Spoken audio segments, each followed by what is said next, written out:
सहनाववतु सहनौ भुनक्तु सह वीर्यं करवावहै तेजस्विनावधीतमस्तु मा विद्विषावहै। ॐ शान्तिः शान्तिः शान्तिः। ॐ सदाशिवसमारम्भां शङ्कराचार्यमध्यमाम् अस्मदाचार्यपर्यन्तां वन्दे गुरुपरम्पराम्। प्रश्नोपनिषद्नो शान्ति मंत्र।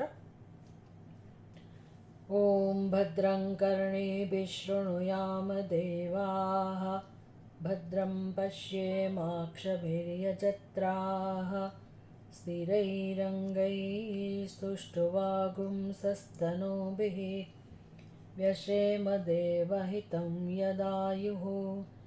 स्वस्ति न इन्द्रो वृद्धश्रवाः स्वस्ति नः पूषा विश्ववेदाः स्वस्ति नस्तार्क्ष्यो अरिष्टनेमिः स्वस्ति नो बृहस्पतिर्दधातु। ॐ शान्तिः शान्तिः शान्तिः। અનુભૂતિ પ્રકાશમાં 7મો અધ્યાય એટલે પ્રશ્નોપનિષદ।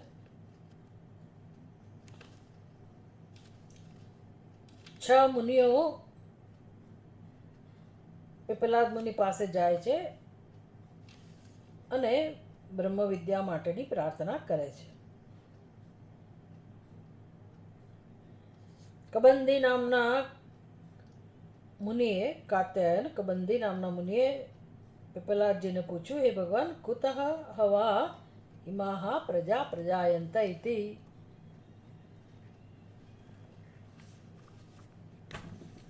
हे भगवान आ सृष्टि क्यांथी जन्मी, आ प्रजा केवी रीते उत्पन्न थई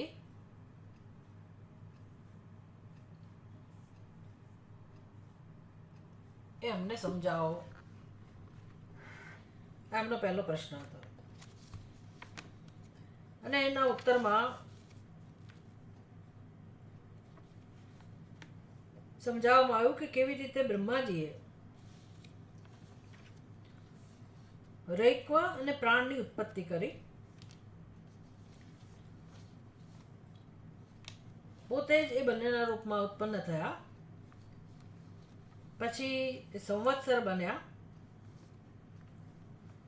પછી ઉત્તરાયણ દક્ષિણાયણ બન્યા, પછી શુક્લ પક્ષ કૃષ્ણ પક્ષના રૂપમાં પ્રગટ થયા, દિવસ અને રાતના રૂપમાં પ્રગટ થયા અને એમ કરતા કરતા પછી આ પ્રજાનું સર્જન આગળ ચાલ્યું।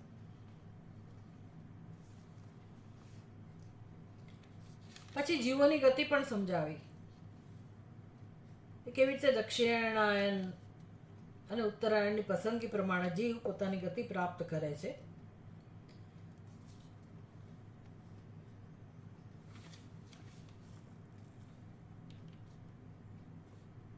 અને કર્મનું ફળ અને એમ સૃષ્ટિનો ક્રમ આગળ ચાલે છે।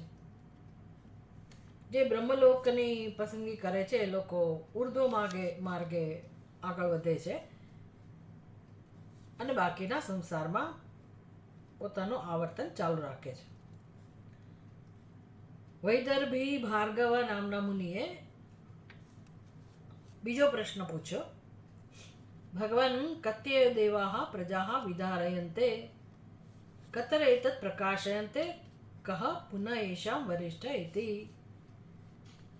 કે આ ઉપાધિનું સર્જન થયા પછી કેટલા દેવતાઓ આ ઉપાધિને ધારણ કરે છે અને બીજા કયા દેવતાઓ એને પ્રેરણા આપનારા છે અને બધામાં શ્રેષ્ઠ કોણ છે।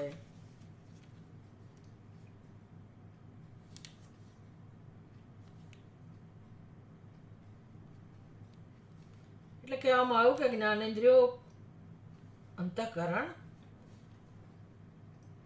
એ બધાના રૂપમાં રહેલા દેવતાઓ આ ઉપાધિને ધારણ કરે છે। 5 મહાભૂત વાયુ અગ્નિ જળ પૃથ્વી વાક મન અંતઃકરણ અને જ્ઞાનેન્દ્રિયો આ બધા દેવતાઓ છે પણ એમાં શ્રેષ્ઠ કોણ છે? તો એ પણ કથાના માધ્યમથી સમજાવવામાં આવ્યું કે આ બધામાં પ્રાણ જે ધારણ કરનારા છે એ મુખ્ય છે અને શ્રેષ્ઠ છે.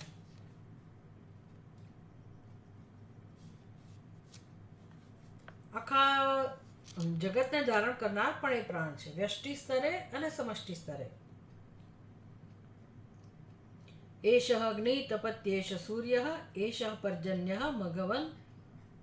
મઘવાન એષ વાયુ એષ પૃથ્વી રયિ દેવ સદસચ્ચ અમૃતમ ચ યત. એ અગ્નિના રૂપમાં તપે છે, સૂર્યના રૂપમાં તપે છે, એ જ વાદળ બને છે, એ જ ઇન્દ્ર છે, એ જ વાયુ છે, અને એ જ પૃથ્વીમાં પાકતું અન્ન એટલે કે રઈ, અને જે કંઈ હવા ન હવા રૂપ છે, સત અને અસત રૂપ છે, એ સર્વ કંઈ એ પ્રાણને કારણે જ છે. પ્રાણ એ સમગ્ર સૃષ્ટિમાં કેન્દ્ર સ્થાને છે અને બધા તત્વો એને સમર્પિત છે. અરાહા ઇવ રત્નાભો પ્રાણે સર્વમ પ્રતિષ્ઠિતમ રુચઃ યજુંષી સામાની યજ્ઞ ક્ષત્રમ બ્રહ્મચ. એટલે જેવી રીતે રથની નાભીમાં બધા આરાઓ પરોવાયેલા હોય અને ચક્ર ચાલતું હોય, એ પ્રકારે આ સૃષ્ટિમાં ઋક યજુ સામ યજ્ઞ તથા ક્ષત્રિય બ્રાહ્મણ એટલે 4 વેદ કર્મો, વર્ણા વ્યવસ્થા, બધા કર્મો આ બધું પ્રાણની અંદર ઓતપ્રોત છે. પ્રાણની સ્તુતિ કરવામાં આવી. પ્રજાપતિશ્ચરસી ગર્ભે ત્વમેવ પ્રતિજાયસે. એટલે કે પ્રાણ પોતે જ, પ્રજાપતિ પોતે જ જે પ્રાણના રૂપમાં રહેલા છે, એ પ્રાણ પ્રજાપતિ અસી ચરસી ગર્ભે. એ પ્રાણ તું વાસ્તવમાં એ જ બ્રહ્મ છે, તું જ ગર્ભમાં સંચાર કરનાર છે અને તું જ જન્મ ધારણ કરનાર છે. અને બધા જ જીવો સંપૂર્ણપણે જે પ્રજા છે એ તને સમર્પિત છે, અને તું બુદ્ધિ ઇન્દ્રિયોની સાથે રહીને તારું કાર્ય કરે છે. દેવાનામસી વન્નિતમઃ પિતॄણામ પ્રથમા સ્વદા ઋષિણામ ચરિતમ સત્યમ અથર્વાંગી રસામ અસી. તું આ દેવતાઓમાં વન્નિતમ છે,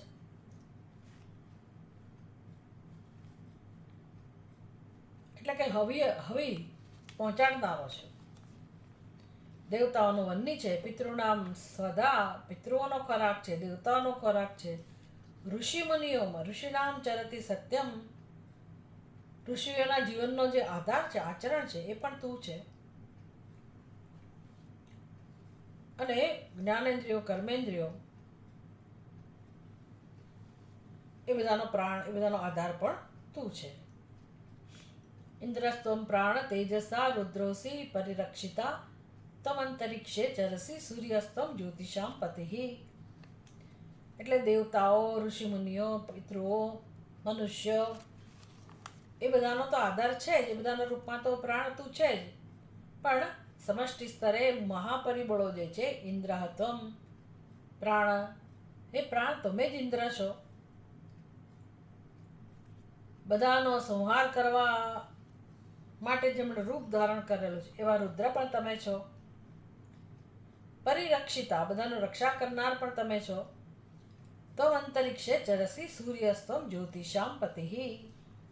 અંતરિક્ષમાં વિચરણ કરનારા એટલે કે સૂર્યનારાયણ એ પણ આપ છો, જે બધા પ્રકાશિત પદાર્થોને પ્રકાશિત કરનાર છે. એવા સૂર્ય પણ આપ જ છો. યદા ત્વમ અભિવર્ષસી અથ ઇમા પ્રાણ તે પ્રજાઃ આનંદરૂપાઃ તિષ્ઠન્તિ કામાયાન્નમ ભવિષ્યતિ તે.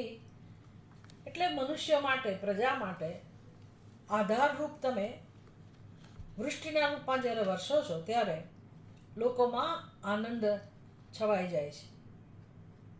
અને યચ્છેન્ન અન્નહો કામાયન્નમ ભવિષ્યતિ તે. હવે આપણને જીવનમાં જોઈએ બધી વસ્તુઓ, મળી રહેશે. એ પ્રકારે લોકો આનંદિત થઈ ઉઠે છે. વ્રાત્યસ્ત્વમ પ્રાણૈકર્ષી અત્તા વિશ્વસ્ય સત્પતિઃ વયમાદ્યસ્ય દાતારઃ પિતા ત્વમ માતરીશ્વનઃ. હે પ્રાણ, તું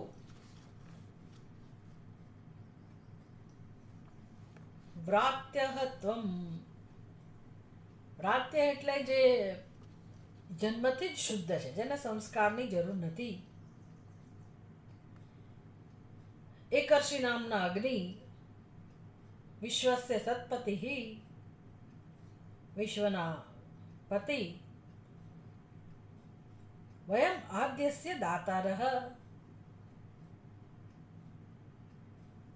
અમે તમને તમારું ભક્ષ્ય આપનારા છીએ, અમે તો ભોજન છીએ. હે વાયો, તમ માતરીશ્વનઃ, તું અમારા પિતા છે.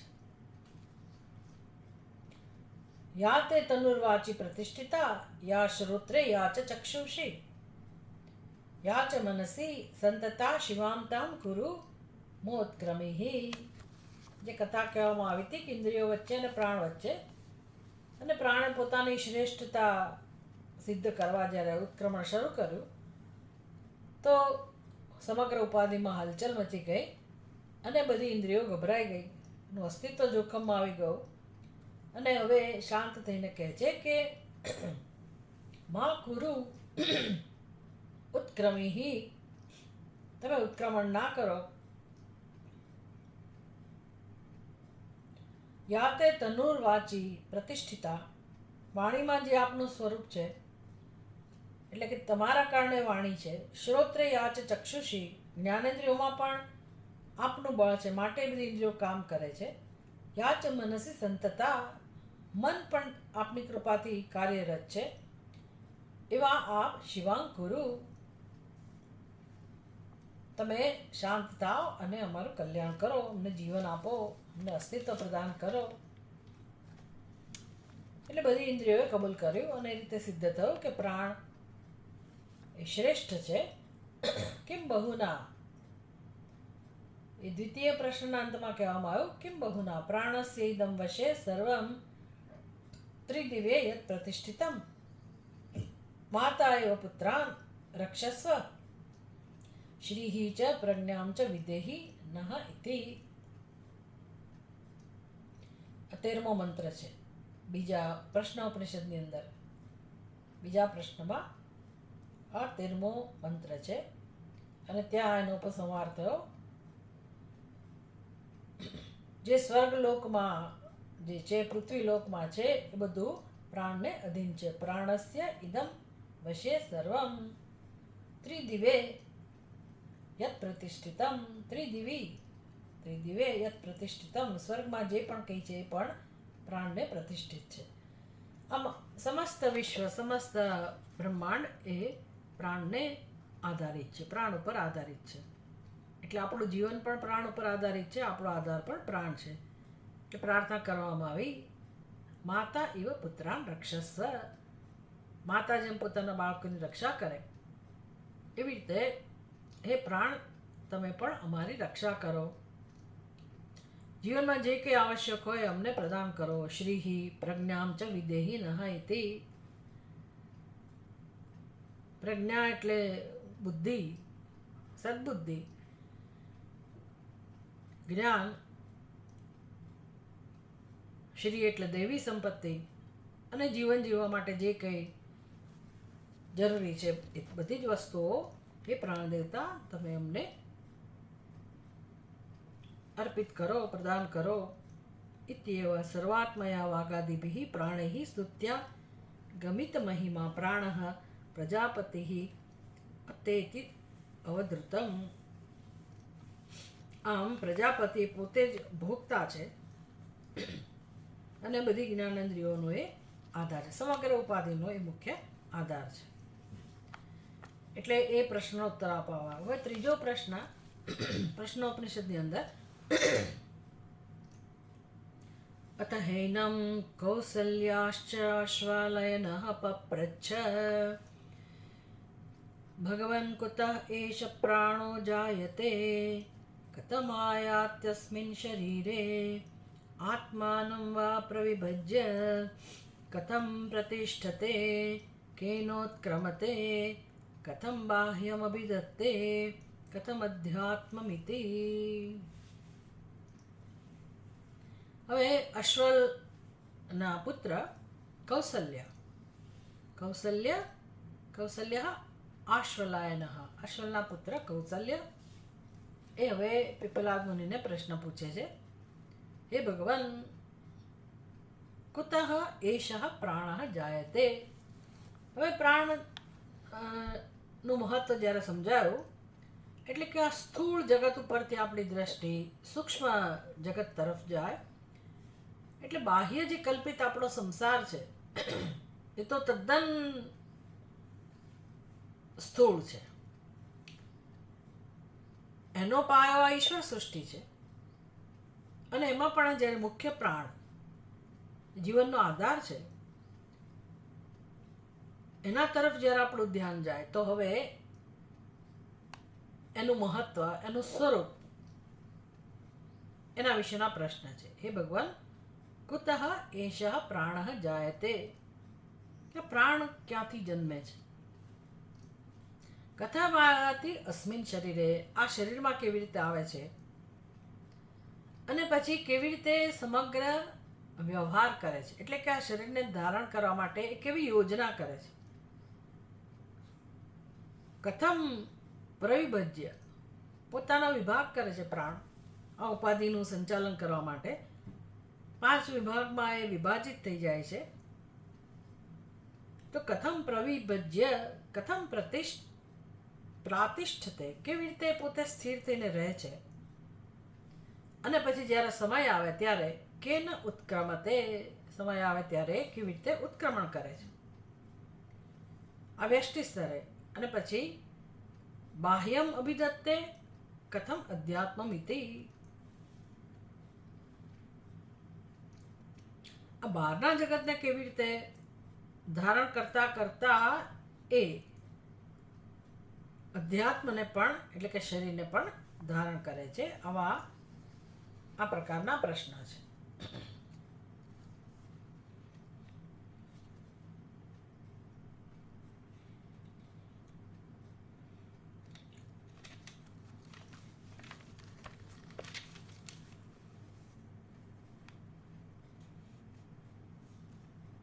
એટલે પીપલાદ મુનિ બહુ ખુશ થઈ ગયા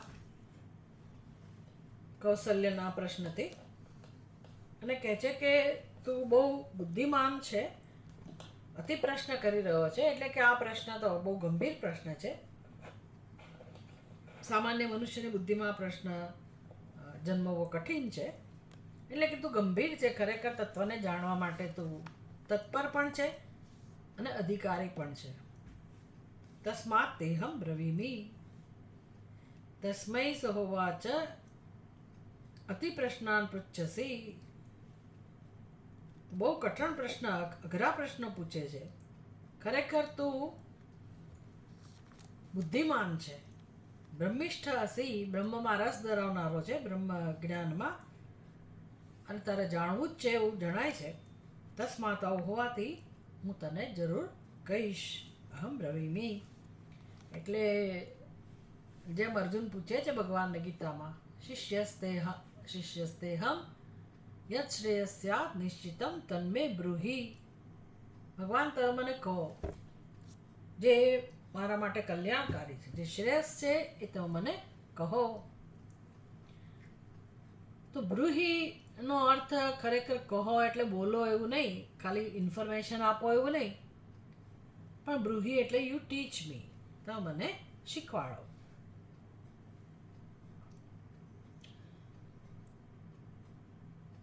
અને ભગવાન એને ઉપદેશ આપવાનું શરૂ કરે છે. એટલે આ શિક્ષણ છે. શિક્ષાયા યોગ્ય શિષ્ય, જે ખરેખર શિક્ષાને યોગ્ય છે, એટલે કે શીખવવાને યોગ્ય છે, બ્રહ્મ વિદ્યા શીખવાની જે યોગ્યતા ધરાવનાર છે, એવા આ કૌશલ્ય મુનિની પ્રશંસા કરીને હવે પીપલાદ મુનિ એને એના પ્રશ્નોનો ઉત્તર આપે છે.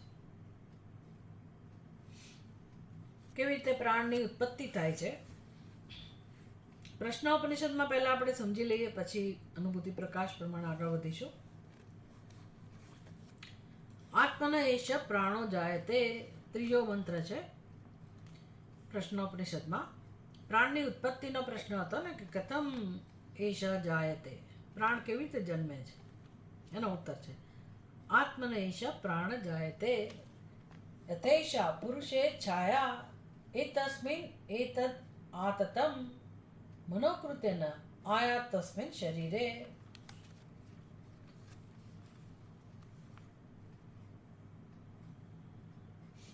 આત્મન એષ પ્રાણો જાયતે યથેષા પુરુષે છાયા એતસ્મિન એતદાતતમ મનોકૃતેનાયાત્યસ્મિન શરીરે. પ્રાણની ઉત્પત્તિ ક્યાંથી થાય છે? તો કે આત્મામાંથી પ્રાણની ઉત્પત્તિ થાય છે. તૈતરીય ઉપનિષદમાં આ ઉત્પત્તિનું વર્ણન છે. આત્મન આકાશ સંભૂત, આત્મામાંથી આકાશ ઉત્પન્ન થયું. ત્યાં એ પ્રકારનો ક્રમ છે. અહીંયા કહે છે કે આ પ્રાણ આત્મામાંથી ઉત્પન્ન થાય છે. આત્મન એષ પ્રાણ જાયતે.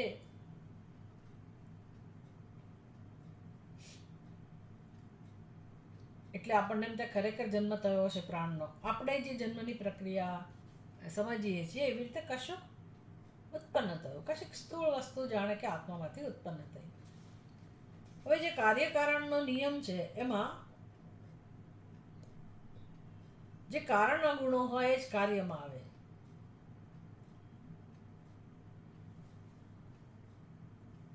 અભિન્નત્વાદ એટલે કે કાર્ય ક્યારેય કારણથી ભિન્ન ના હોય. આ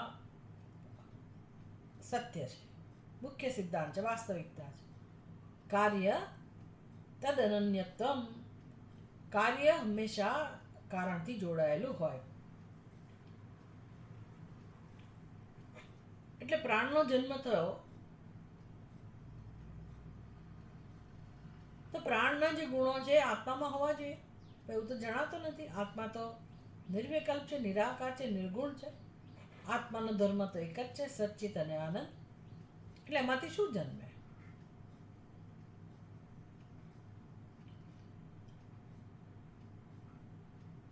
આત્મામાંથી કશું જન્મી જ ના શકે, કારણ કે આત્મા જ્ઞાન સ્વરૂપ છે અને જ્ઞાનમાંથી જન્મે તો શું જન્મે? માત્ર કલ્પના જન્મે, વિચાર જન્મે.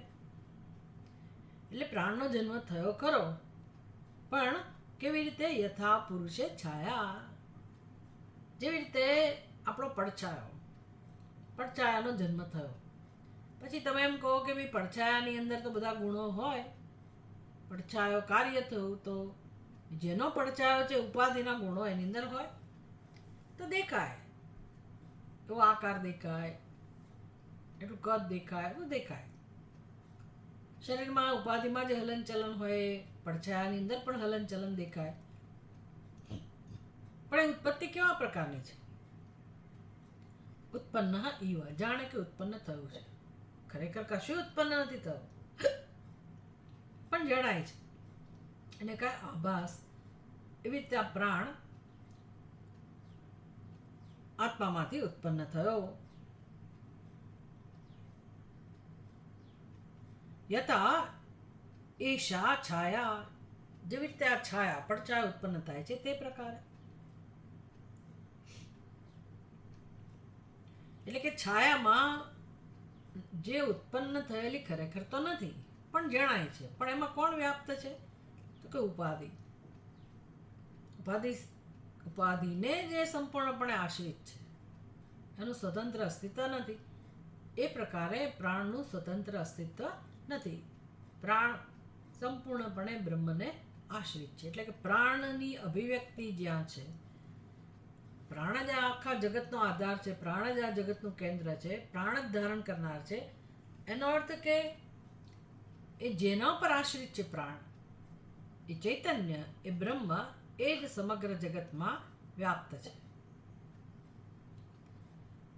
અને પ્રાણ ક્યારેય કોઈ ક્ષણે આ બ્રહ્મથી ભિન્ન નથી. પ્રાણ બ્રહ્મથી અભિન્ન છે. એટલે જ્યાં જ્યાં પ્રાણ કે પ્રાણનું કાર્ય છે ત્યાં કેવળ બ્રહ્મનું જ અસ્તિત્વ છે. સચ્ચિદાનંદ સ્વરૂપ આત્માનું જ અસ્તિત્વ છે. હવે એ આ શરીરમાં કેવી રીતે આવે છે? તો કહે છે મનોકૃતેન આયાતિ અસ્મિન શરીરે. કલ્પના કરવાથી એ આ શરીરમાં આવે છે.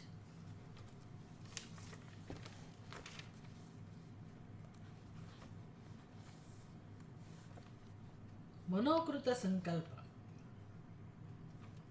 મનમાં જ થાય, એટલે મનમાં સંકલ્પ થવાથી પ્રાણ શરીરમાં આવે છે. પછી કેવી રીતે પોતાનું વિભાજન કરે છે એ પ્રશ્ન હતો. યથા સમ્રાડિવ અધિકૃતાન વિનિયુંક્તે એતાન ગ્રામાન અધિતિષ્ઠત્સ ઇત્યેવમેવ એષ પ્રાણઃ ઇતરાન પ્રાણાન પૃથક પૃથક એવ સન્નિધત્તે. પ્રાણ પછી ચલો શરીરમાં આવ્યા તો ખરા,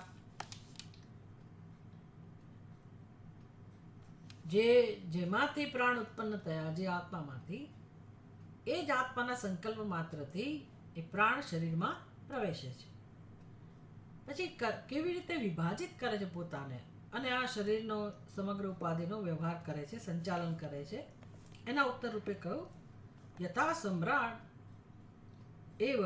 સમ્રાટ ઇવ અધિકૃતાન વિનિયુંક્તે. જેવી રીતે રાજા, એ જમાનાનું દ્રષ્ટાંત છે. જેવી રીતે રાજા બધા પોતાના હાથ નીચેના અધિકારીઓને જુદી જગ્યાએ નિમણૂક કરે. એતાન ગ્રામાન અધિતિષ્ઠસ્સ. તમે આ ગામનું ધ્યાન રાખો, આ ગામનું સંચાલન કરો. એ પ્રકારે જેવી રીતે રાજા પોતાના હાથ નીચેના માણસોની નિમણૂક કરે અને જુદા જુદા રાજ્યો કે જુદા જુદા ગામનું સંચાલન કરવાનું કાર્ય સોંપે, જવાબદારી સોંપે, એ પ્રકારે એવમેવ એષ પ્રાણઃ. આ પ્રાણ પણ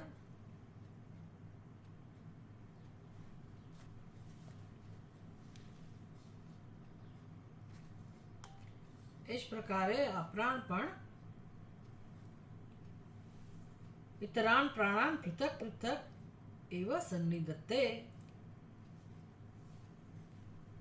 આ મુખ્ય પ્રાણ છે અન્ય પ્રાણને, એટલે કે આ જ્ઞાનેન્દ્રિયોને બધાને નિયુક્ત કરે છે કે દરેક ઇન્દ્રિયો પોતપોતાનું કાર્ય કરો.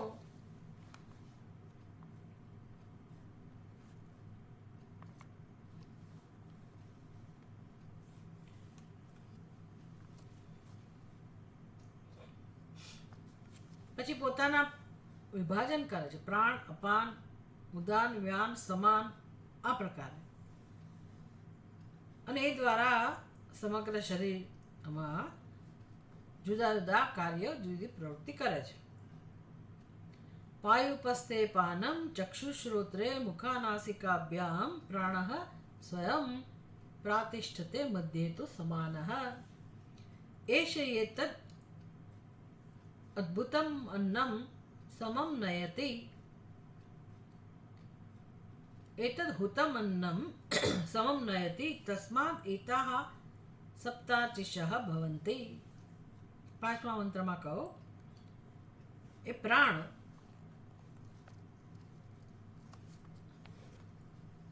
નિયુક્ત કરે છે અપાનને. પોતાના 5 વિભાગ કરીને એમાં અપાન વાયુને એ પોતે પાયુ અને ઉપસ્થ આ શરીરના અંગોમાં એ અપાન વાયુને સ્થાપિત કરે છે. મુખ અને નાસિકામાં પોતે સ્થાન ધરાવે છે.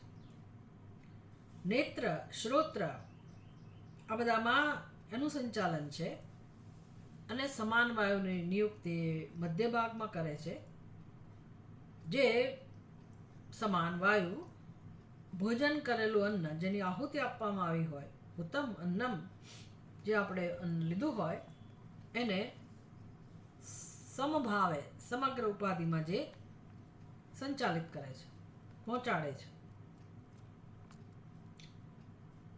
એને કારણે તો એ અન્નમાંથી જે પોષણ મળે છે એને કારણે આપણી 2 આંખો, 2 કાન, નાસિકા અને જીહ્વા, જે 7 અર્ચિષા જ્યોતિ છે મુખની અંદર, એ પ્રજ્વલિત થાય છે.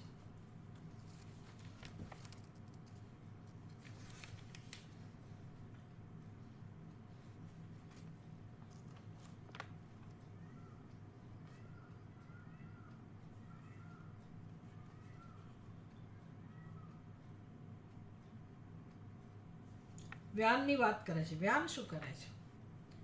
હૃદયેશ આત્મા અત્રૈદશેકશતમ નાડીનામ તાસામ શતમ શતમ એકકસ્યામ દ્વાસપ્તતિર્દ્વાસપ્તતિઃ પ્રતિશાખા નાડી સહસ્રાણી ભવન્ત્યાસુ વ્યાનશ્ચરતિ. વ્યાનવાયુનું કામ શું છે? તો કે હૃદય એશ આત્મા, આ જેમાંથી પ્રાણ ઉત્પન્ન થાય, આત્મા તો હૃદયમાં બિરાજમાન છે. એમાં એ હૃદય સ્થાનમાં 101 નાડીઓ છે અને એ દરેક 101 ની પાછી 100 શાખા છે. અને પછી એમાંથી દરેકની 100 શાખાની પોતાની પાછી 72,000 નાડીઓ છે, શાખાઓ છે. આ બધામાં વ્યાન ફરે છે, વ્યાનનું સંચરણ છે.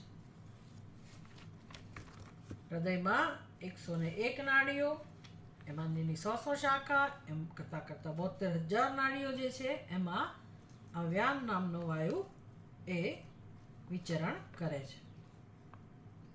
હવે ઉદાન વાયુ. અથૈકયોર્ધ્વમ ઉદાનઃ પુણ્યેન પુણ્યમ લોકમ નયતિ પાપેન પાપમ ભાભ્યામેવ મનુષ્ય લોકમ. આ ઉદાન વાયુ શું કરે છે?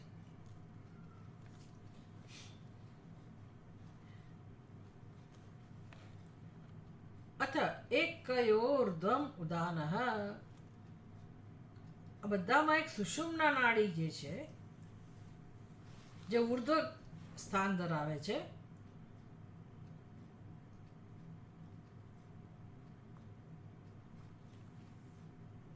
આ નાડી માં રહીને ઉપરની તરફ ગમન કરવું એ જેનું કામ છે.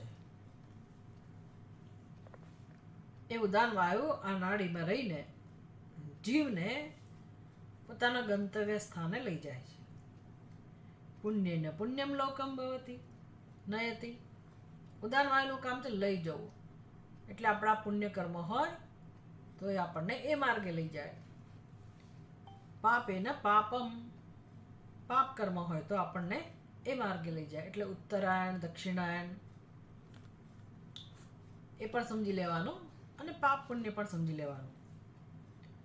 અને પછી બંને પ્રકાર મિશ્રિત હોય, પાપ અને પુણ્ય, તો સ્વાભાવિક છે કે મનુષ્ય એટલે કાં તો દેવતાઓની યોનિમાં લઈ જાય આ ઉદાન વાયુ, કાં તો અધોગતિ પશુ પક્ષીની યોનિમાં લઈ જાય, અને પાપ પુણ્ય સમાન ભાગે હોય તો મનુષ્ય જન્મ આપણને પ્રાપ્ત કરાવે. આ કામ છે ઉદાન વાયુનું. હવે સમગ્ર જગતનું ધારણ કરવાનું કાર્ય પ્રાણ કેવી રીતે કરે છે એ 8મા મંત્રમાં સમજાયું.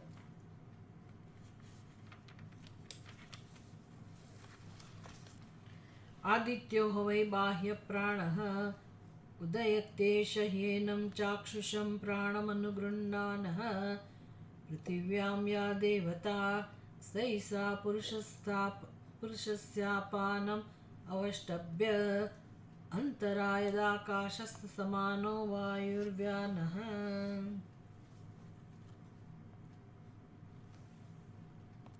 વ્યાન, ઉદાની વાત થઈ. વ્યાન વાયુ નિશ્ચય એટલે આ બહારનું જગત જે છે, આધિભૌતિક જગત, એમાં આદિત્ય જે છે એ બહારના પ્રાણ છે.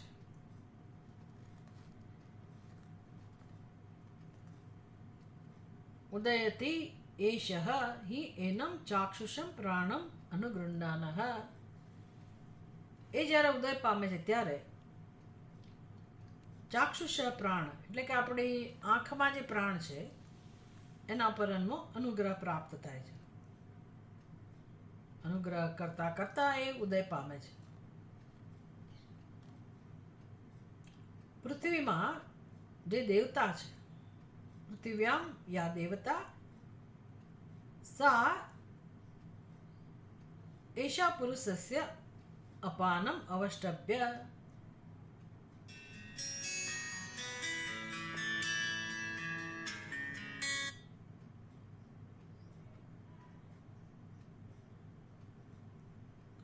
કોઈને તકલીફ હોય તો હમણાં ફોન ના કરશો.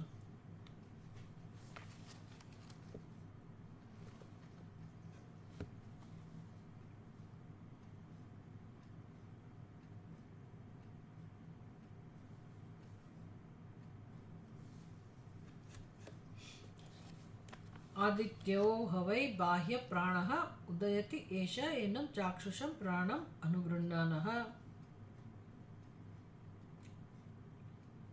પૃથિવ્યામ યા દેવતા પૃથ્વી પર જે દેવતા છે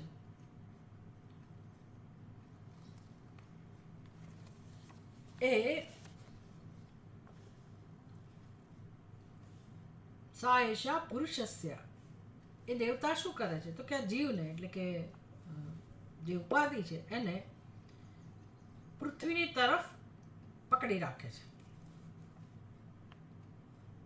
એટલે કે આકર્ષિત કરીને એ ઉપાધિને પડવા નથી દેતા. આ અપાન વાયુનું કામ છે. એ સૂર્યના રૂપમાં એ પ્રાણ ઉદય પામીને અધ્યાત્મમાં જે ચક્ષુઓ છે આપણા એના પર કૃપા કરે છે. અપાનના રૂપમાં આવીને આપણી ઉપાધિને પૃથ્વીની તરફ પકડી રાખે છે, આકર્ષિત કરી રાખે છે. અને જે આકાશના રૂપમાં છે એ ખરેખર સમાન છે.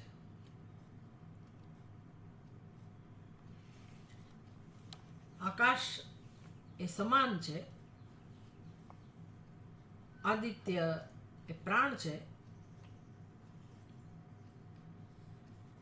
અને વ્યાન વાયુ એટલે જે વાયુ જ્યાં રૂપમાં રહેલા છે એ પ્રાણ પોતે વ્યાનના રૂપમાં રહેલા છે સમષ્ટિ સ્તરે બાહ્ય જગતમાં. તેજો હવા ઉદાનઃ તસ્માત ઉપશાંત તેજાહ પુનર્ભવમ ઇન્દ્રિયે મનસી સંપદ્યમાનૈઃ. તો પછી બાહ્ય જગતમાં ઉદાન વાયુ કયો છે તો કે એ જ આદિત્ય રૂપ તેજો હવા ઉદાનઃ તસ્માત ઉપશાંત તેજાહ. આપણા શરીરમાં જે શરીરને ટકાવી રાખનાર પ્રાણ છે એ જ બાહ્ય જગતમાં આદિત્ય રૂપ છે, કારણ કે બંનેની અંદર ઉષ્ણતા એ સમાન છે. એટલે જેવું શરીરની અંદર એ તેજ એટલે કે ઉષ્ણતા શાંત થઈ જાય તો પછી સમગ્ર ઉપાધિ પણ શાંત થઈ જાય છે. પુનર્ભવમ ઇન્દ્રિયૈઃ મનસી 5-10 મિનિટમાં આવું છું. પુનર્ભવામી ઇન્દ્રિયે મનસી સંપદ્યમાનૈઃ.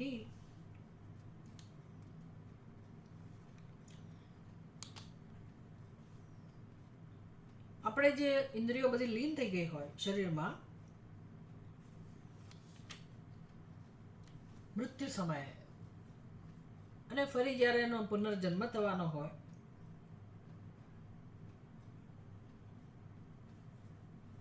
તો એના માટે કાર્યાન્વિત આ પ્રાણ થાય છે. એ જ ઉદાન એની અંદર જે ઉષ્ણતા છે એ સૂર્યના કારણે છે, પણ એ ઉષ્ણતા જ્યારે ઠંડી પડી જાય ઉદાન વાયુનું ઉત્ક્રમણ થવાનું હોય ત્યારે શરીરમાં જે ઉષ્ણતા હોય એ તાપ જતો રહે, શરીર ઠંડુ પડી જાય અને જીવાત્મા પરલોક ગમન પ્રાપ્ત કરે.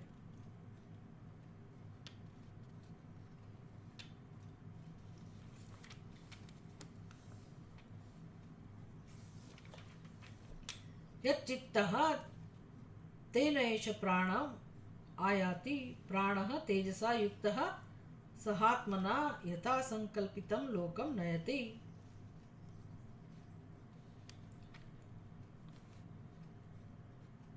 यच्चित्तः तेन एषः પ્રાણમ આયાતિ એટલે આપણા મનમાં જે પ્રકારના સંસ્કારો છે, જે પ્રકારનો સંકલ્પ છે, જેનું જેવું ચિત્ત છે એના સહિત એ જીવાત્મા પ્રાણને પાછો ધારણ કરે છે.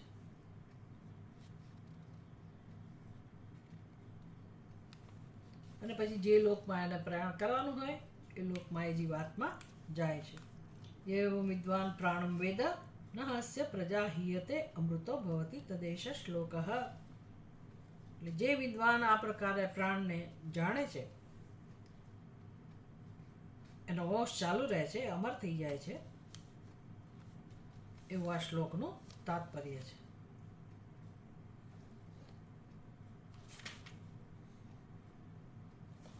છેલ્લે એની પૂર્ણાહુતિ કરતા કહું, उत्पत्तिम् आयातिं स्थानं विभुत्वं चैव पञ्चधा अध्यात्मं चैव प्राणस्य विज्ञायामृतमश्नुते विज्ञायामृतमश्नुत इति. આ ત્રીજા પ્રશ્નની અંદર આટલી વસ્તુ આપણને સમજાવવામાં આવી, જે આપણે અનુભૂતિ પ્રકાશમાં જોવાના છીએ. ઉત્પત્તિ, પ્રાણની ઉત્પત્તિ, પછી એટલે કે કેવી રીતે આવે છે, પછી સ્થાનમ ઉત્પત્તિમ આયાતિમ સ્થાનમ એ પ્રાણ ક્યાંથી ઉત્પન્ન થયા, શરીરમાં કેવી રીતે આવ્યા, શરીરમાં પોતાનું સ્થાન કેવી રીતે ધારણ કર્યું, પછી એની વ્યાપકતા એટલે કે બાહ્ય જગતમાં અને આધ્યાત્મિક જગતમાં બંને સ્તરે કેવી રીતે આ પ્રાણ પાંચ પ્રકારે વિભાજિત થઈને કામ કરે છે. અને આનું જ્ઞાન પ્રાપ્ત કરવાથી મનુષ્ય અમૃત તત્વને પ્રાપ્ત થાય છે. આ પ્રાણની ઉપાસના છે એક રીતે જોવા જઈએ તો. અને પ્રાણનું કાર્ય પણ આપણને જાણવા મળે છે. બહુ સુંદર રીતે આ પ્રશ્નોનો ઉત્તર આપવામાં આવ્યો છે. આપણે અનુભૂતિ પ્રકાશના માધ્યમથી એ જોઈશું આવતીકાલે. ઓમ પૂર્ણમદઃ પૂર્ણમિદં પૂર્ણાત પૂર્ણમુદચ્યતે પૂર્ણસ્ય પૂર્ણમાદાય પૂર્ણમેવાવશિષ્યતે. ઓમ શાંતિ શાંતિ શાંતિ. હરિ ઓમ. શ્રી ગુરુભ્યો નમઃ. હરિ ઓમ.